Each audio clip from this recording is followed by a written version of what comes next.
예, 오늘은 보강 수업으로 성격과 소비자 행동에 대해서 살펴보겠습니다. 그 성격과 소비자 행동 부분은 제가 새로 추가한 내용인데, 성격도 우리 소비 행동하고 굉장히 밀접하게 관련이 돼 있어요. 물론 성격이라는 것은 사람마다 다양하고, 우리가 성격을 통해서 많은 우리 인간의 행동에 영향을 미치고 있다는 것은 이미 잘 알고 있습니다. 특히 대인관계에서도 성격은 굉장히 중요한 역할을 하고요. 그래서 이 성격이라는 것도 소비자 행동에 어떤 영향을 미치는 건지 살펴볼 필요가 있다라고 해서 제가 새로 추가한 그런 내용이라고 볼 수 있어요. 이 성격은 여러 가지 내용들이 있는데, 소비자 행동하고 관련된 특성들을 중심으로 살펴보도록 하겠습니다. 일단 셀프 컨셉이라고 하는 자기 개념, 그죠? 자기 개념이 매우 중요하고, 그 다음에 이제 성격 이론에 대해서 간단하게 살펴보고요. 여기서 성격 이론에 대해서 뭐 다 살펴볼 수는 없으니까. 그리고 소비 행동과 관련된 성격 특성들, 자기 개념, 신체 이미지의 정의, 그리고 소비 행동과의 관계를 살펴보기로 하고, 그 다음에 성 역할, 성 정체성의 개념을 이해할 필요가 있고요. 소비를 통한 자기 개념의 확장에 대해서 이해하고, 자기 확장 소비 행동들을 살펴보고, 또 소비 행동에 관련된 몇 가지 성격 특성들에 대해서 살펴보기로 하겠습니다. 자기 개념과 그리고 신체 이미지와 신체 관리 소비, 소비를 통한 자기 완성. 일단 자기 개념에 대해서 먼저 살펴보죠. 셀프 컨셉이라는 건 뭐 우리가 심리학 개론에서도 여러 차례 얘기했고, 또 우리가 개론책만 봐도 이 셀프 컨셉에 대한 내용은 잘 설명이 돼 있어요. 뭐 여러분들도 아마 대부분 다 알고 있으리라는 생각이 드는데, 일단 셀프 컨셉이라는 것은 자신에 대해서 가지고 있는 생각과 인식의 총체입니다. 그러니까 우리는 우리 자신에 대해서 나는 누구다, 그리고 나는 어떤 사람이다 라고 생각하는 부분이 있을 거예요. 그 생각과 인식에 대한 총합이다, 총치다라고 볼 수 있습니다. 뭐 자기 개념의 구조라는 게 복잡하게 되어 있지만 크게는 세 가지 측면으로 나누어 볼 수 있습니다. 물질적 자기, 정신적 자기, 사회적 자기. 이렇게 세 가지의 구조를 갖고 있고요. 물질적 자기라는 것은 신체를 포함한 외형적인 측면들이에요. 그리고 가족, 직장, 자기가 소유하고 있는 소유물들, 이런 것들이 다 물질적 자기라고 할 수 있습니다. 정신적 자기는 자신의 생각, 의식, 감정, 영성, 이런 것들이 정신적 자기예요. 사회적 자기는 사회적 관계, 즉 대인관계에서의 자신에 대한 인식입니다. 그래서 셀프라고 얘기할 때는 크게 이렇게 세 가지 구조를 통해서 살펴볼 수 있다는 거죠. 뭐 셀프 컨셉의 정의를 조금 더 구체적으로 살펴보면, 사람은 누구나 자기 개념과 일치되게 행동하려고 해요. 자기 개념과 일치되게 행동하려는 욕구가 있기 때문에 자신에 대한 생각이 성격의 기본을 형성한다라고 볼 수 있어요. 자기 개념과 일관된 방식으로 행동할 때 자존감이 유지되고 또 심리적으로 편안한 상태가 될 수 있다. 사람들은 자기 자신에 관해서 갖는 이미지가 특정한 행동 패턴을 표출하게 돼 있다. 그러니까 내 이미지를 바탕으로 해서 행동을 하게 된다는 거죠. 타인과의 상호작용에서 미래 행동의 예견성을 적용할 수 있다. 그래서 이제 누구나 다 자기 이미지라는 거를 어느 정도 고려해서 행동을 하게 된다라는 거고, 또 대인관계 상황에서도 어떤 특정인 또는 나의 행동이 이라는 자기 개념을 바탕으로 해서 이루어지기 때문에 앞으로의 행동에 예측이 가능해질 수 있다는 거예요. 자기 개념의 다면성이라고 하는 것은 액츄얼 셀프와 아이디얼 셀프, 즉 실제 자기와 이상적 자기에 대한 부분입니다. 실제 자기는 현재 지금 내 모습이죠. 그래서 자신에 대한 인식과 지각이에요. 실제 자신에 대한. 근데 이상적 자기라는 건 뭐예요? 내가 원하는 나의 인식과 생각, 즉 내가 원하는 나의 모습은 뭘까? 아마 여러분들도 각자 자기에 대한 실제 자기는 다 인식하고 있어요.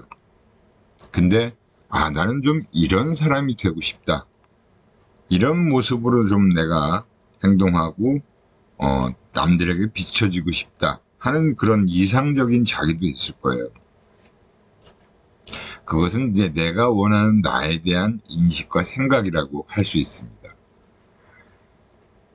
소비자가 자기의 한 측면을 이상적 자기와 비교할 때 그것은 바로 자기 존중감에 영향을 미친다고 할 수 있습니다. 액츄얼 셀프 실제 자기는 키는 165에 체중은 55에 체구가 자그마한 남성이 있어요. 근데 나는 좀 키가 좀 더 크고 체중도 더 나가고 좀 건장한 그런 체구가 좀 듬직한 그런 남자가 되고 싶다라는 이상적인 자기상이 또 있단 말이에요. 근데 그게 그렇게 되고 싶다 그래서 되는 건 아니잖아요. 그래서 실제 자기와 이상적 자기 간에 어떤 갭이 존재하고 있다는 거죠. 그래서 내가 실제로는 이런데 이상적인 모습으로 생각하는 그 부분에 대해서 소비를 통해서 그 부분을 좀 어떻게든 맞춰보려고 그렇게 되고 싶어하는 그런 욕구가 발동이 돼서 소비 행동을 하게 된다는 겁니다. 그래서 이상적 자기와 소비 행동 간의 관계를 보면 주로 우리가 소비 행동에서 접하게 되는 그런 것들이 광고, 그죠? 광고를 통해서 광고 모델의 외모나 또는 성공한 사람의 모습에 의해서 형성이 돼요. 이상적 자기라는 게. 나도 좀 저런 모습으로 보여지면 좋겠는데 하는 그런 부분들이 있다는 거죠. 그죠?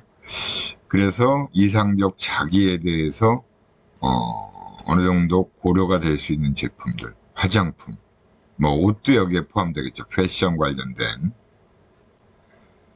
가전제품, 내구재들도 얘기할 수 있고요. 그 다음에 주거 환경인 아파트, 이렇게 고급스럽게 살 수 있다. 이런 부분들이 다 사실은 어떻게 보면 이상적 자기에 가까워지기 위한 하나의 노력이다. 소비를 통한 노력이다라고 볼 수 있어요.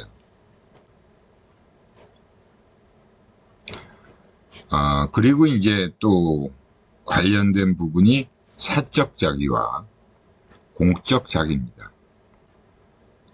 이거는 우리가 그 칼 융의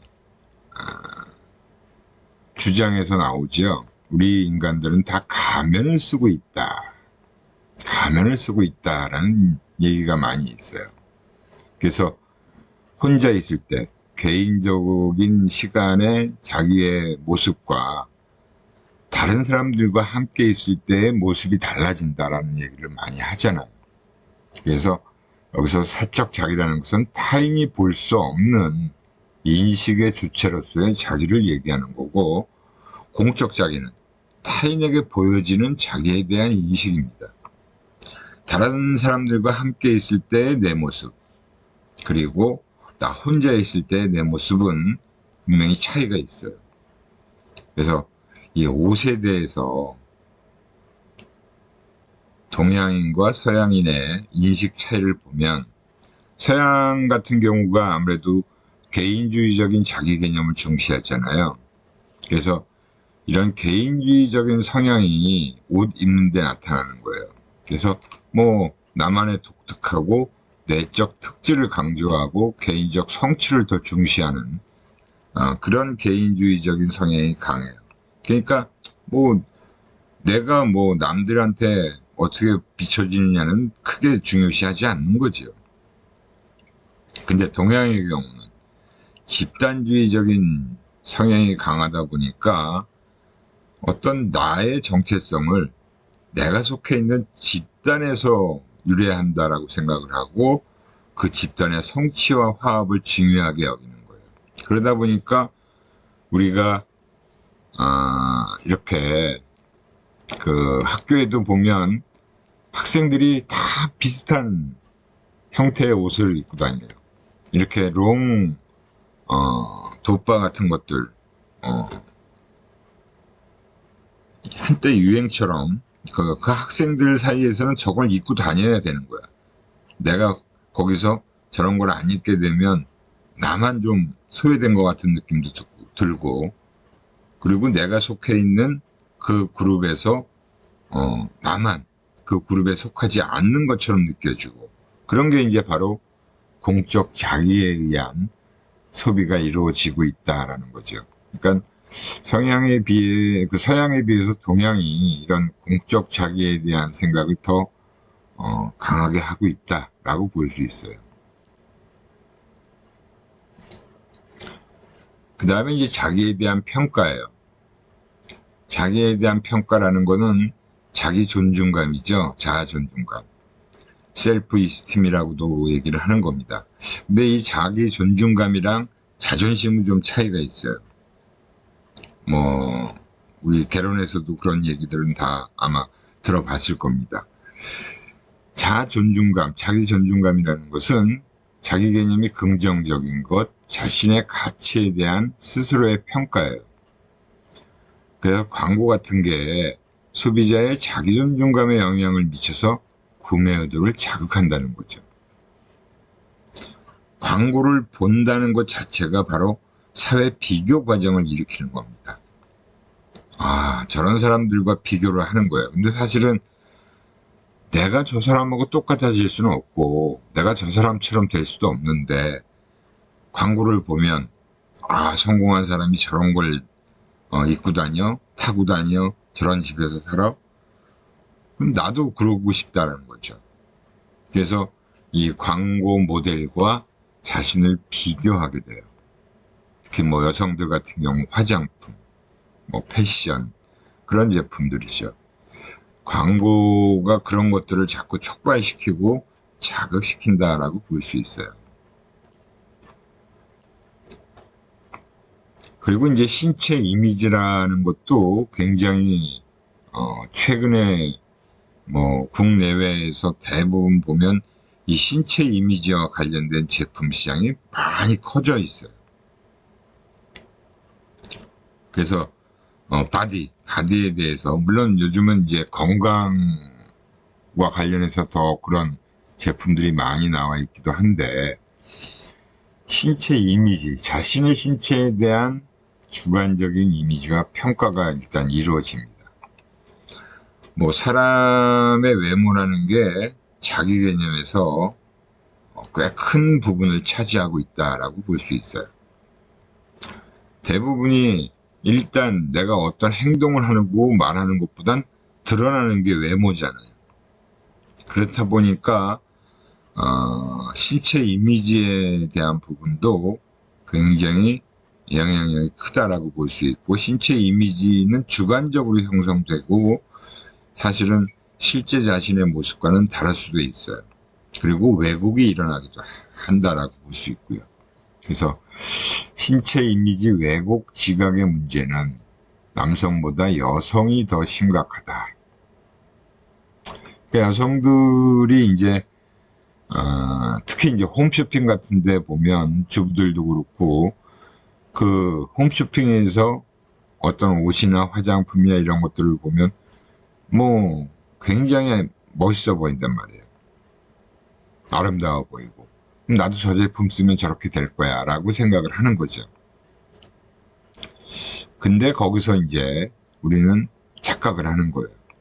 저 사람의 신체 이미지하고 내 신체 이미지는 분명히 틀린데, 거기다 자꾸 똑같이 생각을 하게 되면 내가 저 옷을 주문해서 입어보니까 그런 그 멋이 안 나오는 거예요. 그런 경우도 많죠. 특히 이제 젊은 여성의 왜곡된 신체 이미지, 특히 그 다이어트와 관련해서 섭식 장애하고도 연결된다라고도 할 수 있습니다. 그 신체 이미지를 왜곡하는 거는 바로 자기가 그냥 정상적인데 크게 문제가 없는데, 그 마른 모습, 늘씬한 모델들을 보고 자꾸 거기하고 비교를 하니까 내가 뚱뚱해 보이고, 전혀 뚱뚱하지 않은데 그냥 뭐 정상적이고 보통의 체형인데도 불구하고 다이어트를 해야 된다라고 해서 심한 다이어트, 그러니까 거식증이라는 게 바로 그런 거죠. 그래서 모델 같은 경우가 이런 거식증에 시달리고 있는 경우가 많대요. 그래서 패션 브랜드에서 그런 것들을 등장시켜서 또 광고를 하는 경우도 있습니다.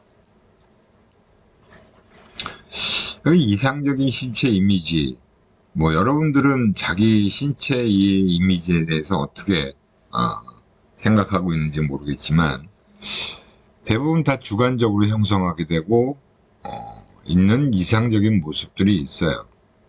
남성들은 조금 나도 배가 좀 들어가고 근육이 좀 붙었으면 좋겠고 뭐 그런 것들이 있잖아요. 근데 그거는 그런 노력을 했기 때문에, 운동을 하고 막 그 헬스클럽에 가서 막 근육 운동을 하고 그랬기 때문에 그게 되는 거지, 그냥은 안 되거든요. 여성들 같은 경우도 패션 모델들이나 이런 사람들은 특별히 막 진짜 덜 먹고 운동하고 그렇게 해서 막 그렇게 마른 체형을 유지하는 거죠. 근데 이상적인 미라는 것은 외모의 특별한 모델이나 본보기다라고 볼 수 있어요. 옷, 머리 스타일, 피부색, 뭐 신체 형태 이런 것들이죠. 근데 뭐 한국인의 신체 평균 수치 같은 경우 여성들은 뭐 20대, 30대, 40대, 50대별로 뭐 이 정도의 신장과 체중이면 그냥 보통 평균이다라고 볼 수 있는데, 여성들이 느끼는 주관적인 그런 자기 신체 이미지에 대해서는 불만들이 많은 거예요. 과연 이 미라는 것은 보편적이냐? 아름다움, 미라고 하는 부분이 바로 보편적인 것이냐? 참 이게 어려운 문제이기도 한데, 2개월 정도 된 유아들도 매력적인 얼굴을 선호하는 것으로 보여요. 그러니까 유아들도 그런 얼굴을 보고 고개를 돌리거나 아니면 그 얼굴을 보고 웃기도 하고 뭐 그런 모습을 통해서 선호하는 얼굴이 어떻다라는 걸 알 수 있었겠죠. 그리고 이제 내가 속해 있는 문화의 어떤 이상적인 신체 이미지, 그리고 자신의 신체 이미지가 얼마나 가까운지, 그 갭이 어느 정도가 되는지, 그것에 따라서 개인의 신체 존중감, 또 신체 만족도가 달라지게 된다라는 거예요. 대중 매체들이 이상적인 미를 결정짓는 데 중요한 역할을 하고 있죠. 그러니까 우리가 대중 매체에서 그런 어떤 보도나 이런 것들을 하면서 뭐 요즘에 아름다움이라는 거에 대한 그런 기준을 많이 보도할 거예요. 근데 요즘은 사실 미스 코리아 대회 거의 방송도 안 하고 있어요. 예전하고 많이 달라졌죠. 옛날에는 뭐 미스 코리아 선발 대회 같은 거 방송으로 다 보여주고 그랬는데 요즘 뭐 어디서 하는지 모르겠는데 잘 안 보이더라고요. 근데 뭐 미스 코리아, 올해의 미스 코리아 누구다라는 기사는 떠요. 그만큼 이제 그런 미와 관련해서 여성들에 대한 관련된 그런 부분들은 또 역시 예전과는 달리 많이 좀 관심이 좀 덜해졌다라고도 볼 수 있죠. 근데 우리 인간들이 사실은 아름다움을 추구한다라는 것은 뭐 누구나 다 그럴 거예요. 그죠? 아름다움을 추구하는 신체 소비. 소비자는 이상적인 외모에 어울릴 수 있도록 자신의 신체를 변화시키고자 노력하게 된다는 거예요. 가장 많은 게 이제 화장품, 그 다음에 성형수술. 성형수술도 한때는 굉장히 막 유행처럼, 지금도 아마 성형수술 하는 분들 많을 거예요.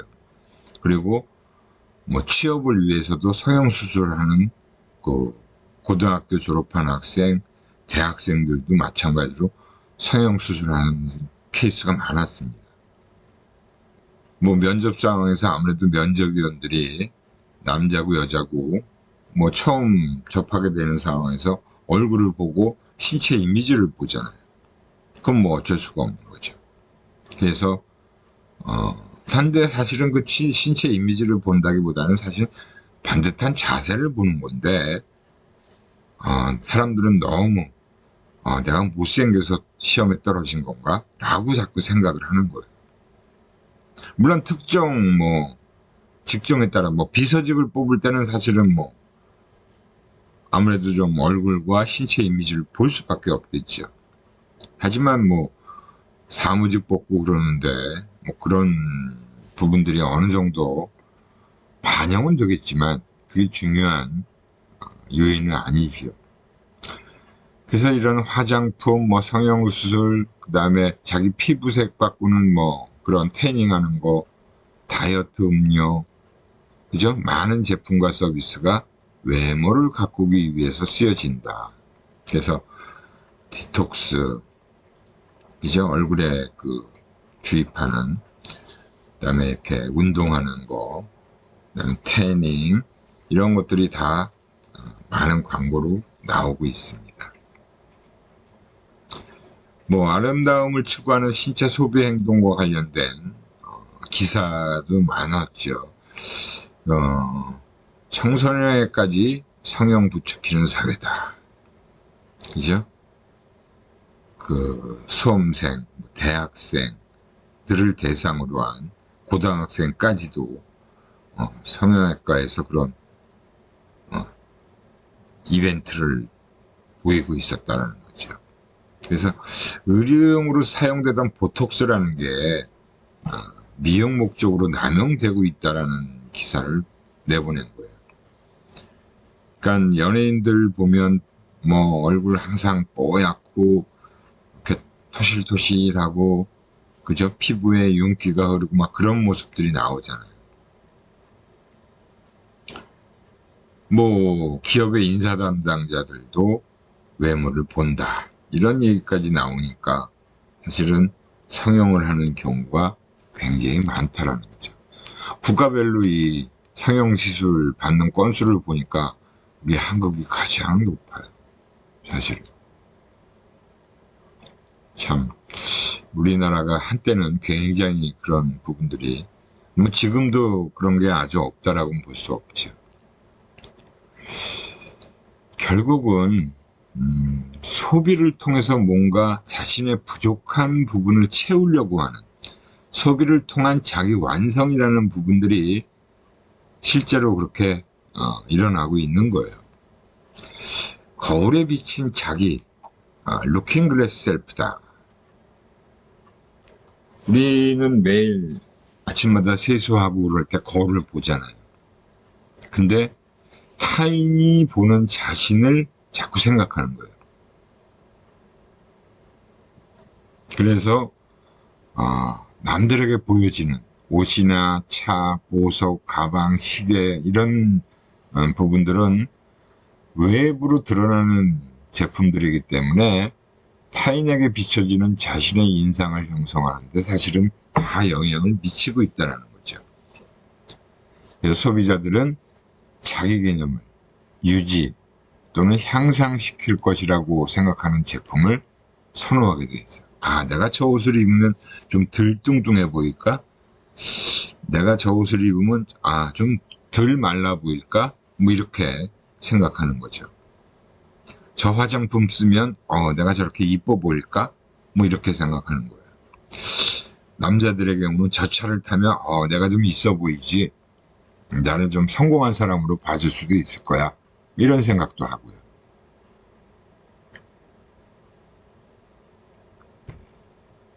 그래서 상징적 자기 완성이라는 게 있어요. Symbolic Self-Completion Theory라고 얘기를 하는 거죠. 상징적인 자기 완성, 그러니까 불완전한 자기 정의를 갖고 있는 사람은 뭔가 관련된 상징 제품을 사용함으로써 정체성을 완성하려는 경향이 나타나고 있다는 거예요.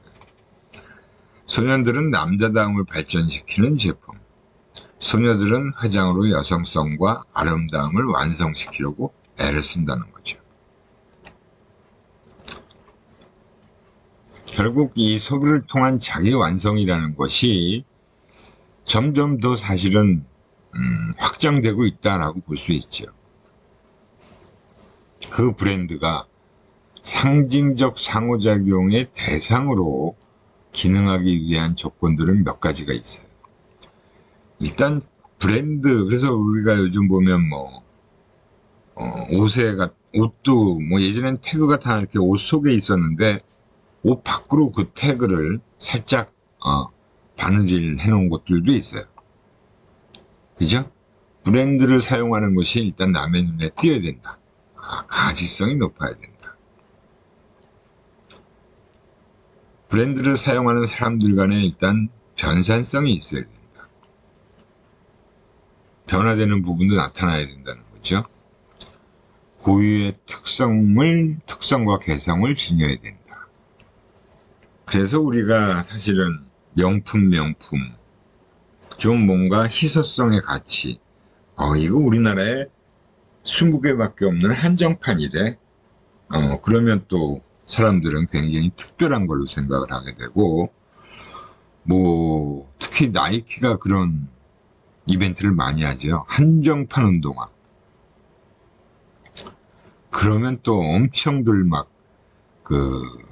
미국 시간하고 우리 국내하고 시간이 반대니까 새벽녘에 그 한정판 운동화를 사기 위해서 눈을 붉히고 있는 우리 그런 학생들도 꽤 많아요.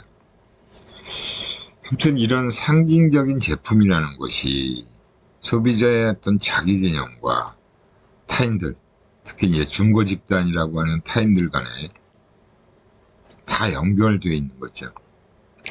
상징적인 제품으로 다 귀결이 되어집니다.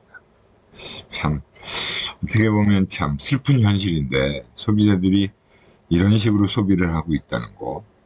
근데 사실은 저도 그렇고 아마 여러분들 중에서도 옷을 살 때 분명히 신경을 쓸 거예요. 그죠? 그리고 특정 어떤 제품을 살 때는 자기 자신의 생각보다 누가 떠오르거나 그러는 것들, 그죠? 그런 경우들이 다 이런 상징적인 제품이다라고 볼 수 있습니다. 결국은 소비를 통한 자기 완성이라는 것은 이제 셀프 컨셉의 그 확장된 자기를 또 어느 정도 이루게 해주는 거다라고 생각하고요. 소비자는 자기가 사용하는 제품을 자기의 일부라고 생각한다는 거죠. 그래서 정서적으로 또는 심리적 애착이 형성되기도 합니다. 그래서 그 제품을 소중히 다루는 거죠. 요즘 뭐 반려동물이 엄청나게 많아졌고 반려동물을 키우는 집이 굉장히 많잖아요. 뭐 저도 집에서 강아지 한 마리를 키우고 있는데 뭐 지금은 저와 집사람밖에 둘밖에 안 살게 돼 있는 상황인데 나이든 두 부부만 살고 있으면 사실은 좀 집안이 되게 적적하고 그죠? 활기도 없고 그럴 텐데 우리 강아지 때문에 항상 뭐 집안이 조용할 날이 없어요. 엄청 막 사실 아이 한 명을 키우는 거하고 똑같더라고요. 저보다는 오히려 우리 집사람은 그 강아지에 대해서 무지하게 많이 신경을 쓰고 엄청 뭐 거의 24시간 안 떨어지려고 합니다. 우리 강아지가 보면. 그래서 진짜 좀 심하다 싶을 정도로 그렇게 이제 반려동물들에 대해서 애착을 보여주고 있는 거죠. 뭐 이거는 이제 골프백을 보여주면서 이거는 액세서리 그 이상의 뭔가가 있다. 골프 치러 나가면 골프백은 뭐 당연히 가지고 다니는 건데 골프백에 이제 그 브랜드가 딱 찍혀 있고 사실은 골프백이나 골프채는 중요하지 않은데 이게 아무리 좋은 거예요. 골프를 못 치면 별로지요. 아무리 허름한 가방, 뭐 허름한 골프채를 사용해도 골프를 잘 치면 다 좋아지는 거예요. 뭐 확장된 자기의 이제 4가지 수준을 얘기하는데 이 4가지 수준이라는 건 바로 개인 수준, 그죠? 개인 수준, 그리고 가족 수준, 그리고 집단 수준, 그리고 지역 사회 수준. 이렇게 4가지 정도로 구분해서 살펴볼 수 있어요. 개인 수준 같은 경우는 자기 개인에 관련된 그 셀프이고 가족을 가지고 얘기할 때는 이제 나를 포함한 가족의 어떤 그 컨셉이 어떻게 비춰지느냐 하는 부분이고요. 집단이라는 거는 이런 야구 관람을 좋아하는 사람들, 축구, 그런 어떤 그 응원하는 사람들 무리 속의 어떤 모습을 보게 되고, 우리 대구 같은 경우 이제 치맥 페스티벌 매년 하고 있죠. 저도 여기 몇 번을 가본 적이 있는데, 저는 맥주를 마시러 가는 건 아니고 술을 못 먹는 사람이라서. 근데 치맥 페스티벌 왜 가느냐 하면 제가 이제 교촌치킨의 대표이사하고 좀 친분이 있었어요. 그래서 이제 대구에서 치맥 페스티벌 하면 저보고 항상 대구에 내려오면 저한테 연락을 해서 얼굴 좀 봅시다 그러면서 이제 오라 그래서 가본 적이 있는데, 아무튼 이런 것도 이제 지역사회에서 나타나는 그런 부분이다라고 볼 수 있죠. 이렇게 해서 우리가 셀프 컨셉과 관련된 소비 행동에 대해서 쭉 살펴봤고요. 그 다음에 이제 소비자 성격 이론에 대해서 좀 살펴볼 텐데, 우리가 성격과 관련된 내용은 여러 차례 살펴봤고, 사실은 여기서 프로이트의 성격 이론이 가장 핵심적인 내용인데, 이거는 무의식, 그 다음에 동기 얘기할 때도 또 몇 번 언급이 됐던 내용이고요. 그 다음에 이제 성역할과 소비 행동에 대해서 살펴보는데, 일단 성격 이론에서 얘기하는 성격에 대한 개념부터 정의와 특성에 대해서 우선 좀 먼저 살펴보고 이론들에 대해서 살펴보도록 하겠습니다. 성격이다라는 것은 퍼스널리티라고 얘기를 하죠. 개인의 환경에 대한 적응을 결정짓는 특징적인 행동 패턴과 사고 양식이에요. 그러니까 행동 패턴이라는 것은 드러나는 행동들이고 생각하는 방식, 또 사실은 성격적인 특성에 의해서 다 다르다라고 볼 수 있습니다. 개인의 독특성을 구성하며 환경에 반응하는 개인의 고유한 방식이죠. 사람을 범주화하는 데 유용한 개념이다. 사실은 그래서 우리가 여러분들 요즘에 MBTI 다 누구나 다 자기 유형 파악해갖고 너 뭐야 ENSTJ 이런 식으로 얘기하잖아요. 나랑 유형이 좀 비슷한 부분이 있는데 이렇게 그러면서 이제 자기랑 상대방을 범주화하고 하는데 이제 사용할 수 있죠. 그래서 우리가 진보적인 성향이다, 보수적인 성향이다, 외향적이다, 내향적이다 이렇게 얘기하는 겁니다. 그죠? 상황에 따라서 사람의 행동에서 성격이 차지하는 정도는 달라진다. 근데 성격이 대인관계 상황에서만 중요한 게 아니고 사실은 직장에서 일을 하는 것도 사실은 성격이 굉장히 많은 영향을 미치고 있어요. 그래서 많은 기업들이 인성검사다라는 얘기를 하면서 성격검사 항목들이 그 신입사원을 선발하는 부분에 다 포함되어 있습니다. 그래서 요즘은 능력도 중요하지만 능력은 어느 정도 갖추고 있으면 되지만 성격을 더 중시하고 있는 거는 확실하다라고 말씀드릴 수 있어요. 그러니까 저도 신입사원 면접에 들어가 보면 성격검사 항목에 의한 결과지가 다 놓여 있습니다. 사람마다. 그래서 이런 성격 특성, 그 조직에서 중시하는 성격 특성 한 5, 6가지를 측정을 해놓은 결과를 가지고 그 중에서 반사회적 성격, 거기에 빨간색으로 표시가 되어 있으면 유주의 대상이다라고 해서 면접 때 좀 더 신경 써서 관련된 질문을 좀 해달라는 요청을 합니다. 그 정도로 이제 성격을 중시해요. 인간의 성격은 우리 눈으로 직접 볼 수 있는 것은 아니지만 외부로 드러나는 행동과 사고 유형을 통해서 이 사람이 어떤 성격의 소유자구나 하는 것들을 어느 정도 미루어 짐작할 수 있다는 거죠. 성격의 특성을 보면 몇 가지가 있어요. 이 성격의 특성, 이거는 아주 중요한 내용이니까 여러분들 반드시 기억을 해야겠죠. 개인의 성격이 반영되어 드러나는 것이 행동이기 때문에 개인의 특정 행동은 다양한 상황에서도 어느 정도 일관성을 보이고 있다.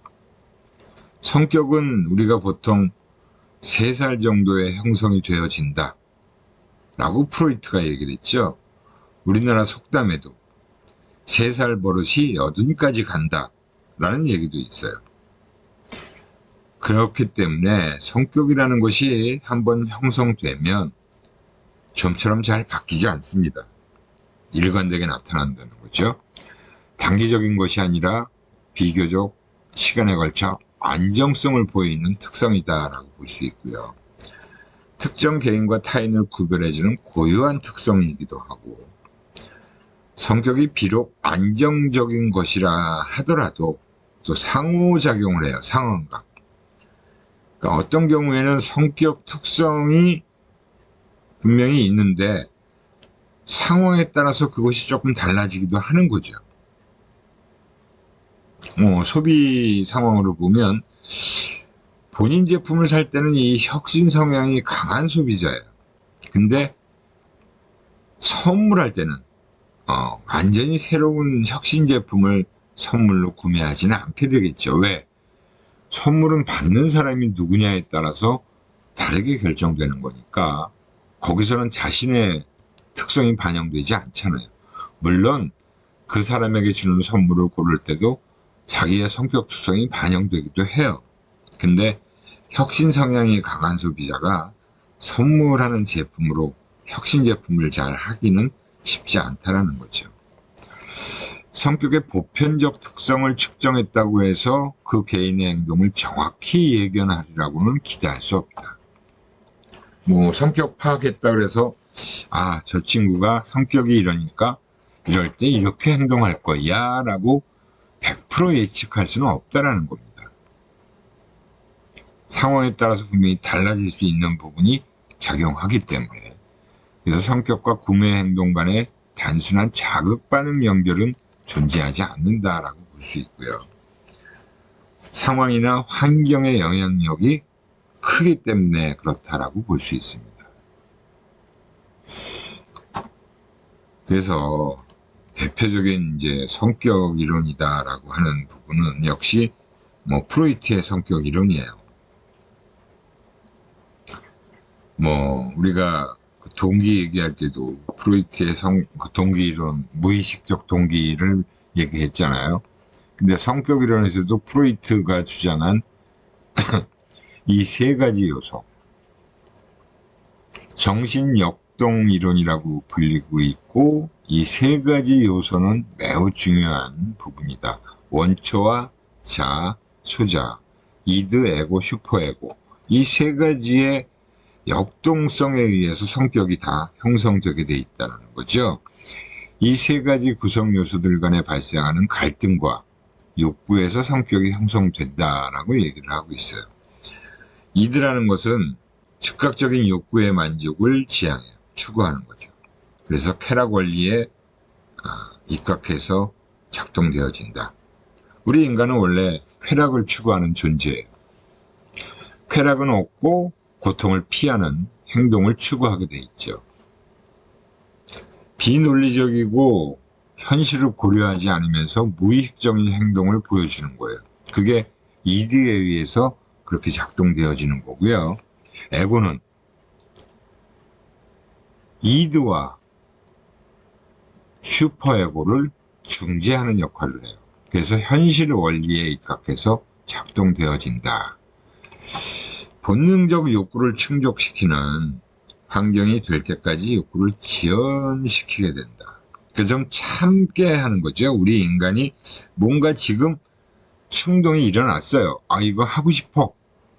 근데 지금 하면 안 돼. 지금 이렇게 하는 것은 뭔가 윤리적이거나 뭐 문제가 될 수 있는 소지가 있다 그러면 그거를 참게 하는 거예요. 그래서 그게 현실적인 부분을 고려해서 충동을 억제시키는 거죠. 그래서 이거는 욕구를 지연시키는 작용을 한다. 그래서 사고나 감정, 의지 등을 실현하고 이를 조화롭게 통일하는 주체가 바로 에고라고 할 수 있고요. 초자아는, 슈퍼에고라고 얘기하는 초자아는 사회 규범과 기준에 내면합니다. 그래서 윤리적인 측면, 규범적인 측면, 그리고 이런 기준들을 중시하는 사람, 그걸 이제 도덕적인 도덕 원리에 의해서 작동되어진다. 양심을 얘기하죠. 도덕과 양심을 지키려고 하는 감시자의 기능을 하고 있고 개인의 양심으로 표현을 하고 있습니다. 그래서 이런 그 세 가지의 요소가 작동되어져요. 그래서 프로이트가 이 정신역동에서의 의식과 무의식의 관계를 언급했어요. 의식이라는 것은 수면 위에, 그죠? 물 밑에서 올라와 있는 수면 위에 있는 게 의식이에요. 그리고 수면 밑에 있는 것을 무의식 또는 전의식, 뭐 하의식이라고도 얘기를 합니다. 의식이라는 것은 현재 경험하고 있는 모든 심리적인 현상, 내가 자각을 하는 것들이에요. 그래서 자아의 기능은 주로 의식적인 것들입니다. 근데 우리 인간의 행동의 사실은 80% 이상이 다 무의식적인 거다. 수면 밑에 있는 의식화된 부분이다 라고 얘기를 하고 있고, 그런 무의식이 자신의 생각이나 행위에 대해서 의식하지 못하는 심리적 상태예요. 그러니까 여러분들이 평상시 하고 있는 행동이나 말이나 이런 것들은 다 무의식적으로 일어나는 것들입니다. 그래서 이드, 그죠? 이드라는 것과 슈퍼에고는 무의식에서 기능을 하는 거예요. 그러니까 초자는 일부 물론 의식적인 측면도 다 있고 양쪽이 어느 정도 작용을 하고 있다라고 볼 수 있는데, 이드는 확실하게 무의식에서 작동되어지는 거다 라고 볼 수 있습니다. 그래서 프로이트가 얘기하는 이 성격 이론에서는 무의식적인 우리 인간의 모습을 가장 강조하고 있는 거예요. 그래서 프로이트의 성격 이론이 이 소비자 행동에서도 많은 활용이 되고 있다 라고 볼 수 있어요. 특히 이런 소비자의 행동하고 무의식적인 부분을 보면, 소비자 행동에는 이 무의식적 동기가 잠재되어 있다, 수면 밑에 깔려 있다, 마음속 한구석에는 그런 것들이 작동되고 있다는 거예요. 그래서 마케터들은 소비자의 무의식 동기에 소구할 수 있는 광고, 주제, 그 다음에 제품, 패키지를 개발하는 겁니다. 그죠?